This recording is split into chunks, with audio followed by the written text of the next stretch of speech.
podcast vou explorar no ar o Cognitivo Cast, com temas a desvendar, profissões a conversar.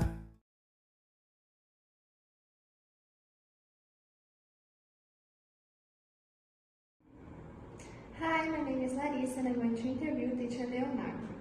Hi Leo, how's it going? I'm doing great, thanks, and you? Fine, thanks. Leo, how old are you? I'm 38 and I'm about to turn 39 on September 21st.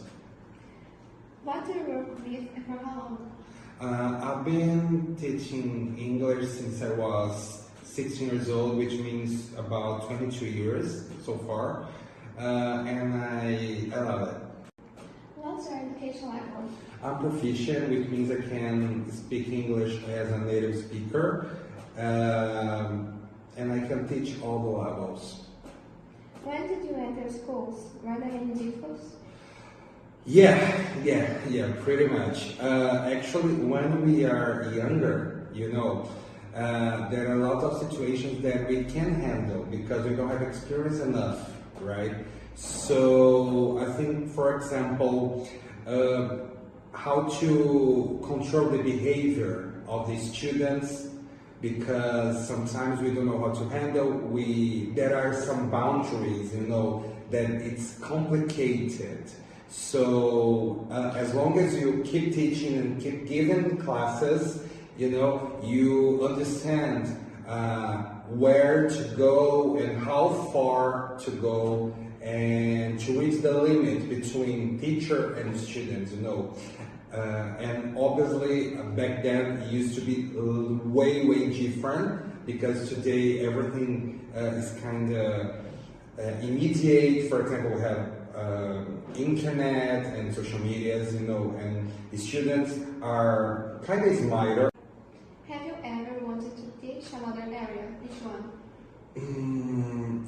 I don't know. Actually, no, because I love languages, and I love to teach my students how to express in Portuguese or English or Spanish, but I love biology, and if I have to teach, if I have to choose a different area, probably that would be something related to biology, because I think it's amazing. For those who never learn any English and want to start, what times would you give?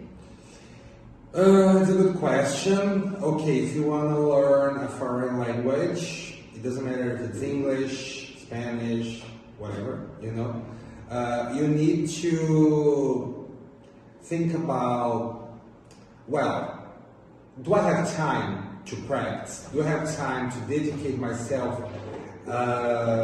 through the learning process, because it's complicated. Learning English is different from when you are inside a classroom, and learning English, to be approved in an exam, for example, in name, it's totally different, So do you have time? Do you like it? Because if you don't like the language, it's going to be more complicated for you, right? And I think these topics are the most important so far, because if you like and you have time, okay, the rest comes, Given your experience, what's the best age group to teach and the rules? You got me now, but let's be honest. When I'm teaching teenagers and young adults, I think for me it's easier because lots of concepts and topics were already learned, right? Because when you're studying Portuguese, for example, you need to learn some concepts, and when you are a teenager and you are learning English, you already know how to answer some questions in Portuguese. So we just translate and we take these concepts to be worked in English, right? When I'm teaching kids, for example, You know, I think it's more difficult because the language is not the same. The language, I mean, not English or Portuguese, but the language that I need to use to talk to the kids, because it's different, you know. I think that if I have to be honest here, I love kids, but I prefer to teach teenagers and young adults. What do you think students expect from their teachers? Oh, it's a good one. It's a good one. First, respect, you know, because I think when we are a teacher, you know, and we want to be respected, you know, you need to respect your students to get it back, right? So respect, obviously, knowledge, you know, because if you don't know what you're teaching, I think it's gonna be complicated. But respect, knowledge, empathy, because as a teacher, I need to wear your shoes, you know, because sometimes you are shy and oh, teacher, I have a doubt, and you can't say that because you're shy, right? So to me, as a teacher, I need to understand that even when my students can't speak, can say, teacher, I have a doubt, teacher, I don't get it, you know? But I think that because relationship, develop a good relationship, you know? Because if you enter in a classroom and say, okay, I'm the teacher, you're a student, just pay attention, you know? It's something kind of robotic, and I don't think it's good, you know? So I think a good way to develop this relationship is trying to be their friend, sorry, and the rest just happen. Which of your moments at work means the most? Why? That's heavy. Okay, I love being inside a classroom and teaching and seeing that my students are learning, you know.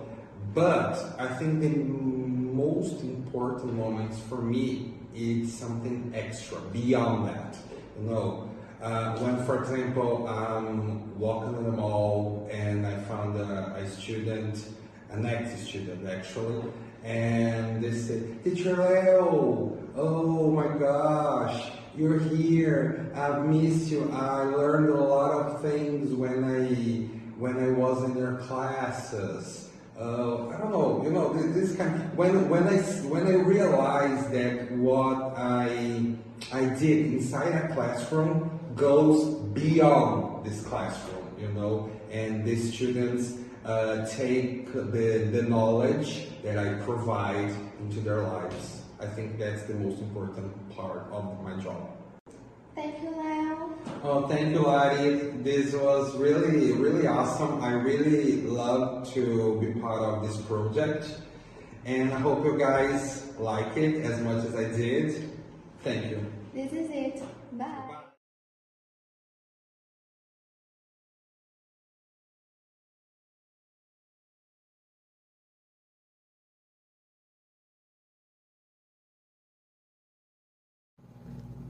Boa noite, meu nome é Gideon e eu vou estar entrevistando meu pai para falar um pouco sobre a feira de trabalhos. Bom, vamos lá para a primeira pergunta. Primeiro eu queria perguntar, né, qual que é o seu nome, de que cidade que você veio, qual a sua profissão e a sua idade. Beleza, boa noite pessoal, meu nome é Edson, eu tenho 46 anos e eu vim da cidade de São Paulo, da periferia da parte de Carapicuíba. Qual profissão você exerce atualmente? Atualmente eu exerço a profissão na parte automotiva, de veículos diesel e gasolina. Certo. Como você se sente em relação à sua profissão? Bom, a profissão hoje minha é um ganha-pão, né? Porém, é uma coisa que eu gosto de fazer. E uma coisa que a gente tem que ficar todo momento já focado e atualizado. Certo. Essa profissão, né, da mecânica, ela sempre foi o seu sonho? Na realidade, quando era criança, eu tinha uns 7 anos de idade, a minha avó falava que eu gostava de desmontar os rádios dela, aqueles radinhos velhos que ela tinha, chuveiro. Então eu sempre gostava de fuçar com parte mecânica das coisas, né? E parte elétrica também. Era daqueles também que gostava de colocar o garfinho na tomada. Então eu sempre gostei dessa área de mexer nessas partes assim. E hoje eu tenho isso como uma profissão na parte mecânica de veículos automotores, né? Então eu posso dizer que a minha vida foi isso. Foi sempre estar mexendo com a parte mecânica. E quando eu conheci a parte de veículos automotores, me apaixonei na realidade. Porque todo homem hoje, a maioria gosta de parte mecânica, né? E eu me apaixonei por isso. Certo. E na sua profissão, né, que você exerce atualmente, você já teve algum tipo de dificuldade em aprender algo ou fazer algo em específico? Essa é uma pergunta bem complexa, porque no dia de hoje o mecânico ele tem que ser completo. Eu comecei já faz uns 32 anos que eu estou na área mecânica. Hoje, para você entender a complexidade do sistema, todos os dias em torno de 10 a 20 sistemas novos montados por engenheiro. Então você tem que ficar atualizando todo momento. Então a complexidade da mecânica hoje é muito grande. Hoje o mecânico não é igual antigamente. Antigamente você entrava numa oficina, você aprendia a lavar peça e deixava a peça lavada e montava aquela peça, igual um carro carburador. Você montava o carburador e ponto. Hoje a injeção eletrônica entrou uma complexidade. Se tiver um defeito mecânico, afeta a parte eletrônica. Se tiver um defeito de eletrônica, afeta a parte mecânica. Então hoje, na realidade, a dificuldade, o desafio nosso é todos os dias. Não tem facilidade mais. Se você não estiver atualizado no mercado e estudando constantemente, imagine você mexer com uma matemática todo dia e ela ser infinita. A mecânica hoje, posso lhe dizer afirmativamente e com propriedade que ela é infinita. Então todo dia tem dificuldade. Certo. Então é muito importante a gente estar sempre se atualizando. Na sua experiência, qual que é a melhor parte de trabalhar da sua área? Mais te proporcionou assim? A parte que, vou dizer para você, a parte que eu mais gosto. Eu gosto da parte eletrônica e mecatrônica, porque quando eu era criança eu tinha um sonho de ser engenheiro mecânico. Então hoje eu mexo muito com parte de robotizados, mecatrônica. É a parte que eu me apaixonei, a parte de injeção eletrônica, sistema de funcionamento, o princípio de funcionamento do motor. Eu me aprimorei mesmo foi no motor em si. Turbina de carro a diesel, a injeção eletrônica ciclo diesel e ciclo Otto é o que eu sou apaixonado. Certo. Falando sobre aprofundamento, então, quais cursos, né? Quais especializações você tem dentro da sua área e quanto tempo demorou para você se formar? Olha, eu tenho uma gama de cursos. Nesses 30 anos aí, vou te falar para você. Até meus 10 anos de mecânico, vou te dizer que a gente aprendia na raça. Depois de 10 anos de mecânico, 20 anos foi aprimoramento. Eu trabalhei numa autorizada Bosch. Essa autorizada Bosch a gente conseguiu fazer muitos cursos em Campinas, lá na Bosch. A gente conseguiu fazer curso em São Paulo, que eu cheguei a trabalhar no Alphaville, em São Paulo, a parte que mexia com muito carro importado. Então, por mexer com carro importado, a gente teve que aprender muito, estudar. Então, eu tenho uma gama enorme de parte de cursos assim, para poder trabalhar hoje no que eu trabalho.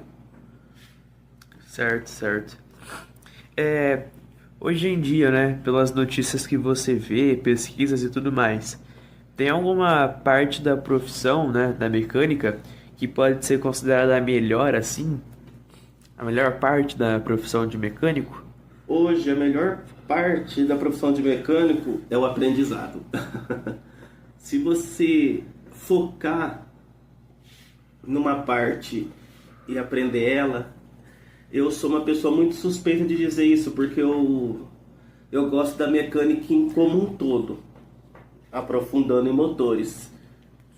Então, na realidade, hoje, o que mais tem na tecnologia é os sistemas novos que estão saindo na linha Fiat, Jeep, que são os sistemas multi-air do motor. É a parte hoje que vai dar um pouco de trabalho para mecânico que não se aprofundar. Certo, então para você a melhor parte é estar sempre se inovando, né? Justamente. Certo. Se você não exercesse, né, essa sua profissão, qual você acha que você se encaixaria atualmente? Quando eu era criança, quando eu tinha meus 8, 9 anos de idade, o meu sonho era ser jogador de futebol. Tanto que eu levava muito a sério, porque meu pai pegava muito no meu pé. E eu cheguei a ser goleiro. Quando eu tinha meus 11, 12 anos, já jogava com homem velho, barbado, como se pode dizer, né? Na verdade, se eu não fosse mecânico hoje, eu tive toda a chance de ser um jogador de futebol. Caramba, que bacana. Bom, então para encerrar assim, né? Dentro dessa profissão, né, que se atua atualmente, você ama o que você faz? Você é feliz, né? Se tem algumas metas ou expectativas para essa profissão? Essa profissão, eu amo ela porque ela é desafiadora. E eu sou um tipo de pessoa que gosta de desafios. Eu amo o que eu faço e gosto e inovo a todo momento. Então hoje eu posso dizer que eu sou um homem realizado porque eu faço o que eu amo.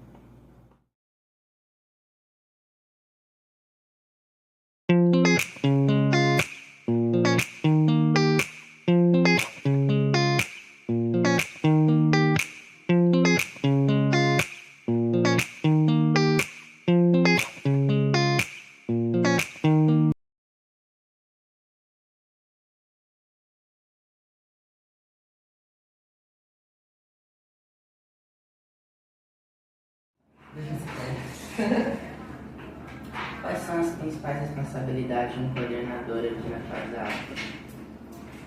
Bom, meu nome é Bárbara, coordeno a Casa Afro aqui de São José do Rio Preto.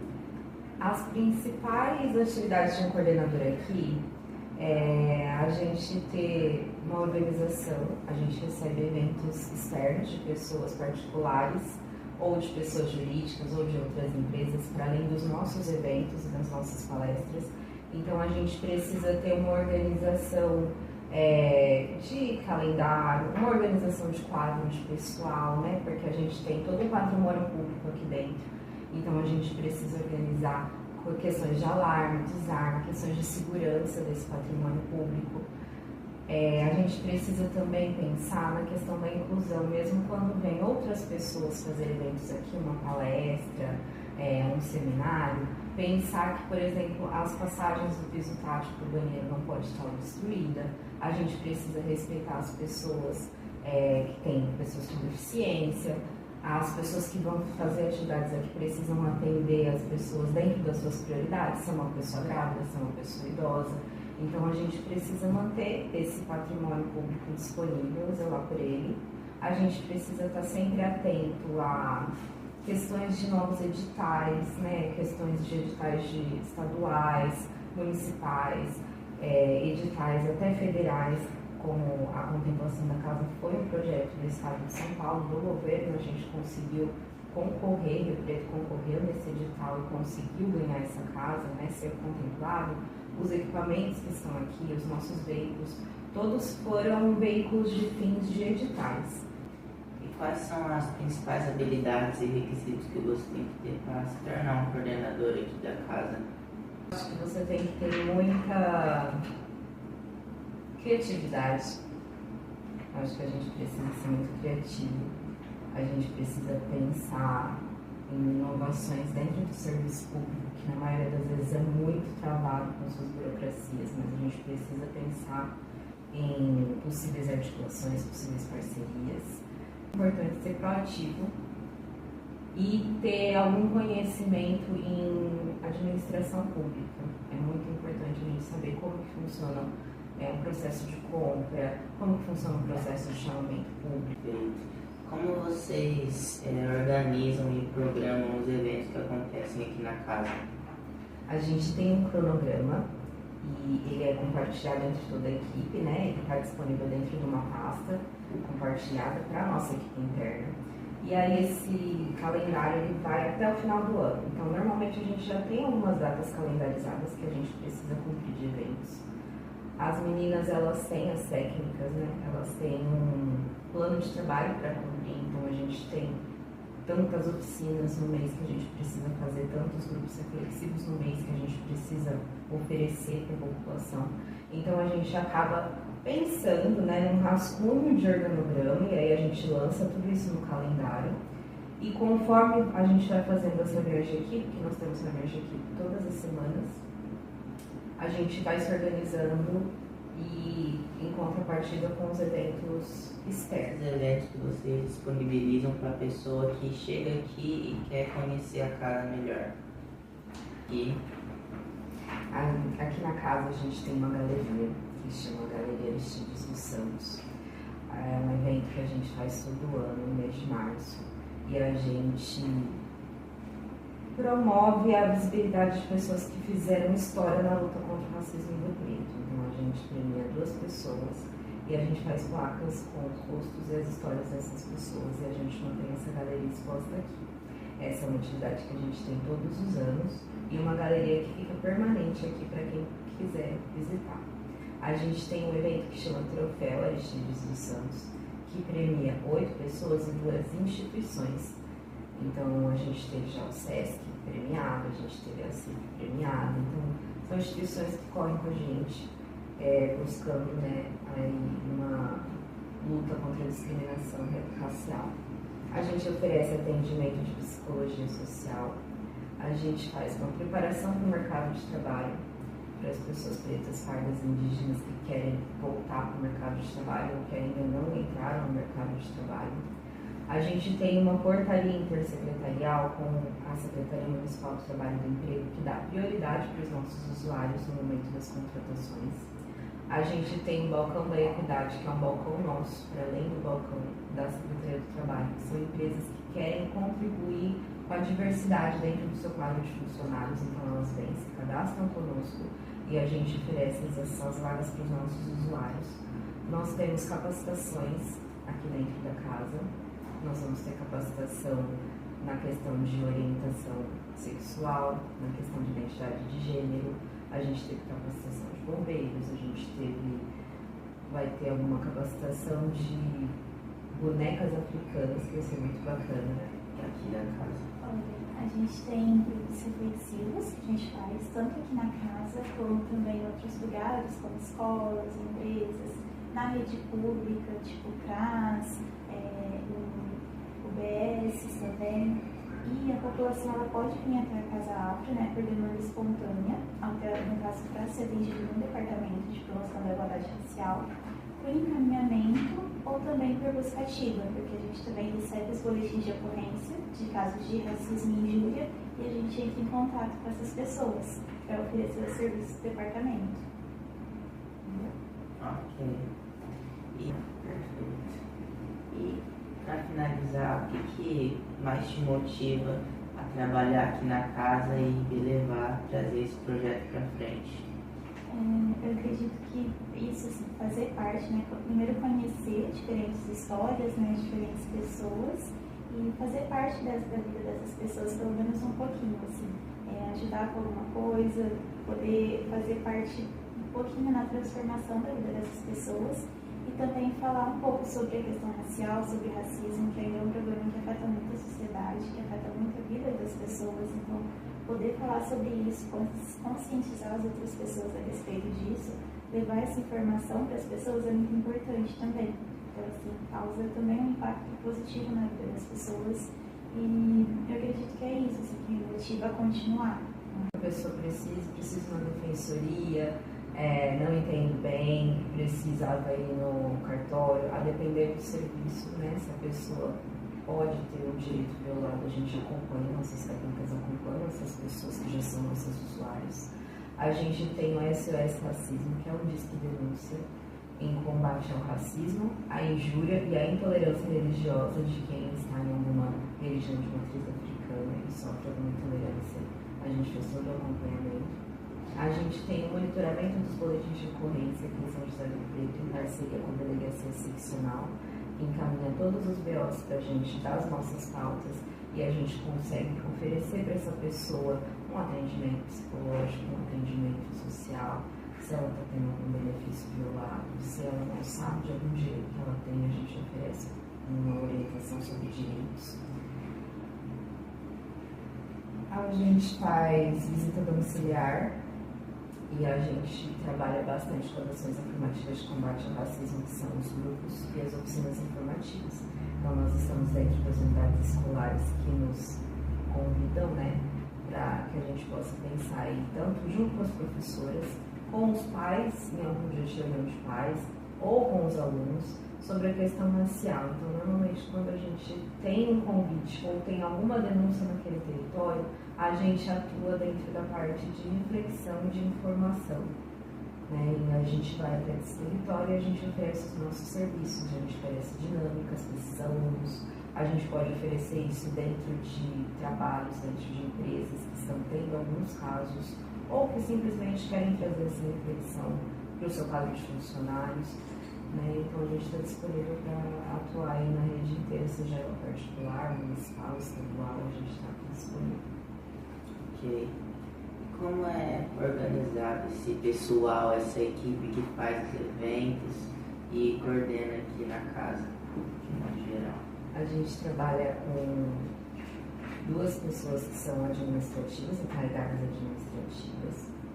Atualmente a gente tem a contratação de 4 porteiros para que a casa possa ficar aberta, não dentro dos nossos serviços, mas aberta e disponível para esses eventos de segunda a segunda. Então nós temos 24 horas de cobertura de porteiros, então se precisar ser um evento aos sábados à noite, a gente está disponível para essa organização.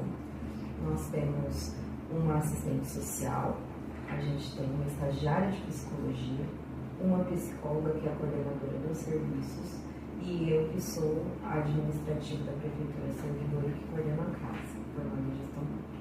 Então a gente organiza nesse sentido, né? A gente ajuda nos eventos que são nossos, a gente a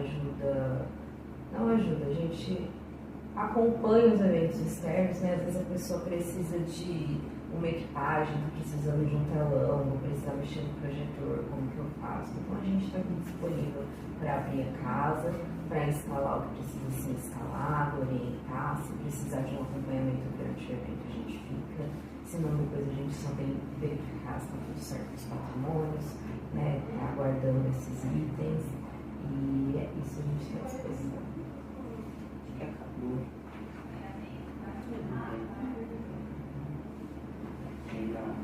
Quais são suas ideias para novos projetos e eventos que vão acontecer aqui na casa?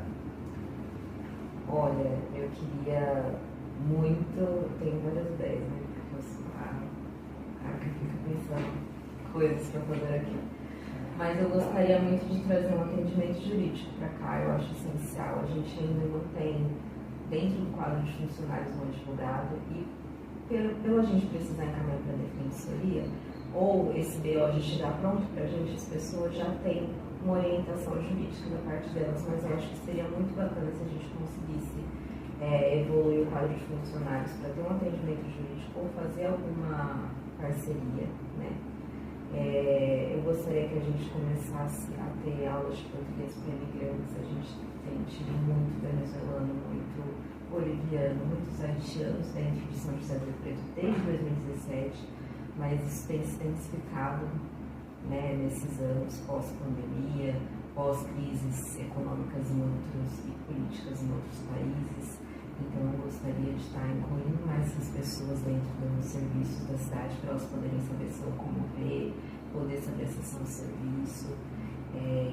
Eu queria trazer um pouco do hip hop para casa, tenho pensado muito nisso, em maneiras de trazer essa cultura do hip hop para ela estar mais presente, para a casa estar mais viva.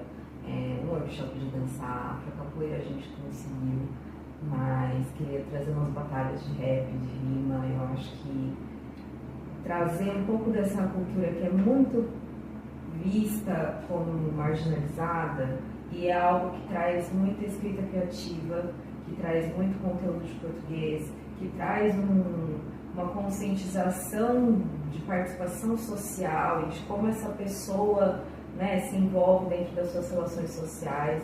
Então não é só marginalização, não é só, né, várias outras palavras que a gente costuma ouvir perante a cultura do hip hop, perante a cultura de rua, perante a capoeira, e a gente carrega muitos vieses racistas ainda da nossa criação, da nossa programação.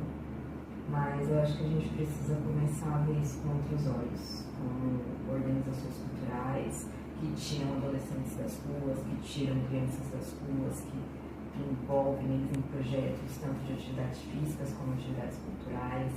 E seria muito bacana poder ter essa casa viva a semana toda sobre várias coisas, inclusive sobre religiosidade também, sobre ancestralidade. Perfeito.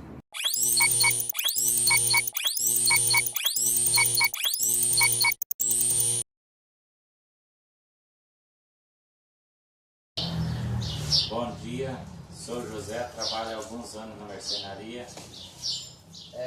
Por que você optou por essa profissão? Porque eu gosto da profissão e eu gosto de fazer uns designs. Qual eram as outras profissões antes dessa que o senhor já teve? Antes dessa eu mexia com hidráulica, elétrica, caminhoneiro, mexia com bordado e eu era artista.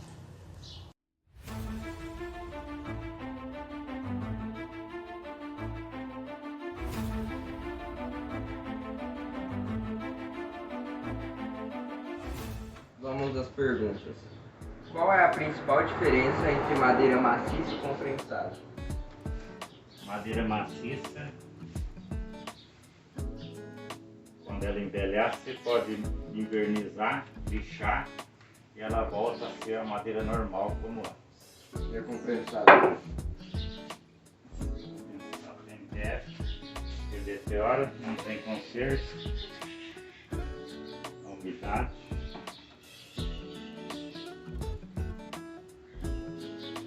Ferramenta ideal para fazer o corte preciso e corte reto. Serra circular, esquadrilhamento. Qual a função da plana na marcenaria?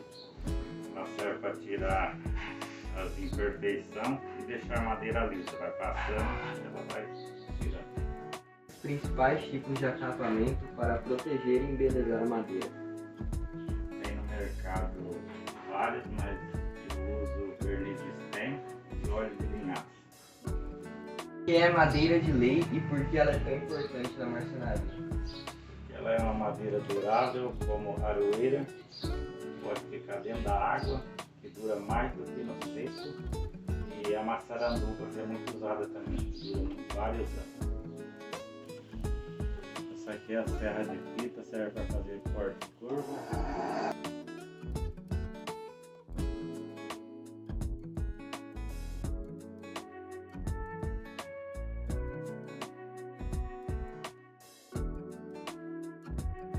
Essa aqui é uma serra reta, ela é usada para corte reto, regulagem medida,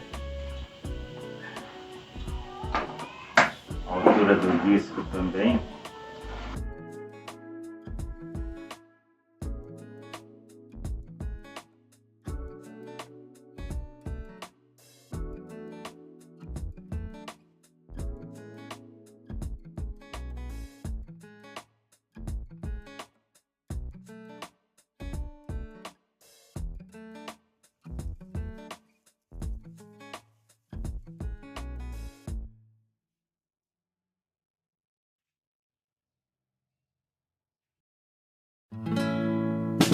não